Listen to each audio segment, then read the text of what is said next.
matokeo kwa maamuzi ya mikwaju ya penalty. Kwanza mchezo ulikuwaje kwa kifupi? Mechi ilikuwa ngumu. Hakuna mechi rahisi. Mechi ilikuwa ngumu. Ukilinganisha Tabora kwenye michezo ya ligi walitufunga mechi zote mbili. Walitufunga hapa wakatufunga Kaitaba.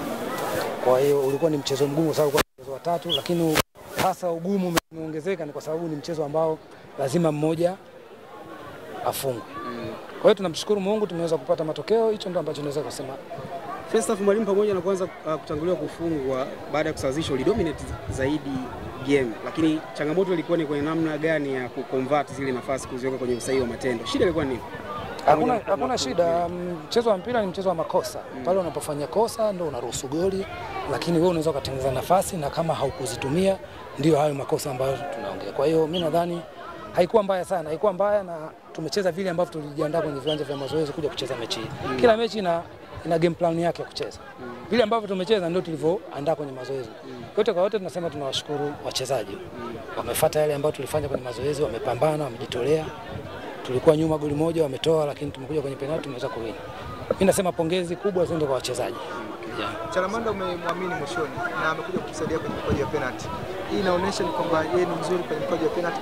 Ndio yale ambayo nasema, yani tuko kwenye viwanja vya mazoezi tunaandaa tutavyoenda kucheza. Kwa hiyo ubora wa nani acheze, nani asicheze, nani atakuja kipindi cha ngapi ni kwenye viwanja vya mazoezi. Kwa hiyo tulimweka nje kwa kumtayarisha ikitokea situation kama hii ya penalti aje afanye. Na tunashukuru Mungu ameenda kufanya kile ambacho alituonyesha kwenye viwanja vya mazoezi na tukawa tunaamini akiingia ataenda kufanya. Game ya tatu mwalimu, tangu umetake on unapata matokeo, inaongea nini kwako? Ni furaha. Hakuna mtu ambaye hafurahi mazuri yakitokea kazini kwake.